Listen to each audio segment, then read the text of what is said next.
മനോജ് ടോക്സിലേക്ക് എല്ലാവർക്കും സ്വാഗതം. ഇന്നലെ നടന്ന നെതർലാൻഡ്സ് സ്വീഡൻ മത്സരം എന്തൊരു കളിയാണ് നെതർലാൻഡ്സ് കളിച്ചത്. നെതർലാൻഡ്സിന് നമുക്ക് മറ്റൊരു പേരും കൂടെ ഉണ്ടെന്നറിയാം, ഹോളണ്ടുകാർ. ഹോളണ്ടിൻ്റെ പ്രതാപകാലത്തേക്ക് മടങ്ങിപ്പോയ ഒരു കളി തന്നെയാണ് അവർ കളിച്ചത്.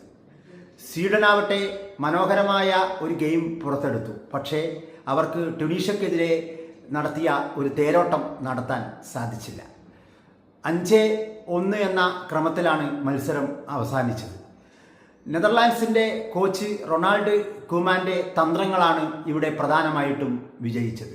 നമുക്കറിയാവുന്നതുപോലെ ട്യൂണീഷ്യക്കെതിരെ ഗോളടിച്ചു കൂട്ടിയ സ്വീഡനെതിരെ എന്ത് തന്ത്രമാണ് അദ്ദേഹം സ്വീകരിക്കുക എന്ന് നമുക്ക് ആകാംക്ഷയുണ്ടായിരുന്നു.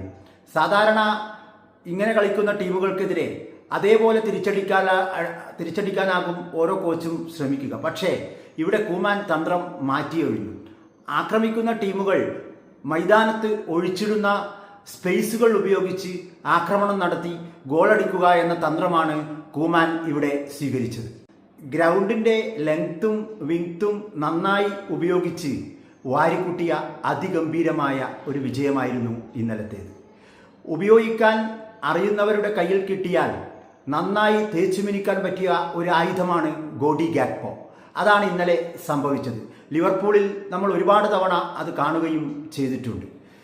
ഗോൾ അടിക്കാനും മറ്റുള്ളവരെ കൊണ്ട് അടുപ്പിക്കുവാനും അതുപോലെ തന്നെ തന്ത്രങ്ങൾ മെനയുവാനും അദ്ദേഹത്തിന് കഴിഞ്ഞു ഇന്നലെ. നമുക്കറിയാവുന്നതുപോലെ ഇടത് വിങ്ങിലൂടെ ഒരു ചാട്ടൂളി പോലെ പാഞ്ഞു വന്ന് അസിസ്റ്റ് നൽകുവാനും എന്നാൽ ഗോൾ മുഖത്ത് വരുമ്പോൾ മറ്റൊരു തരത്തിൽ ഗോൾ അടിച്ചു കയറ്റാനും അദ്ദേഹത്തിന് അറിയാം. ആഭരണങ്ങളില്ലാതെ നാട്യങ്ങളില്ലാതെ എന്തിന് ഒന്ന് ചിരിക്കുക പോലും ചെയ്യാത്ത ഒരു യൂട്ടിലിറ്റി പ്ലെയറാണ് ഗോഡി ഗാക്പോ. അദ്ദേഹം ഇന്നലെ ഗോൾ അടിച്ചും ഗോൾ അടുപ്പിച്ചും അതുപോലെ തന്ത്രങ്ങൾ മെനഞ്ഞും മൈതാനം നിറഞ്ഞു കളിച്ചു.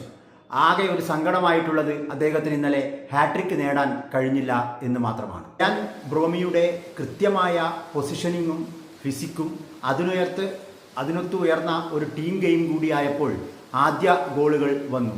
സോമർവില്ല രണ്ടാമത്തെ ഗെയിമിലും തുടർച്ചയായി ഗോളടിച്ചും മറ്റുള്ളവരെ കൊണ്ട് അടുപ്പിച്ചും മുന്നേറി.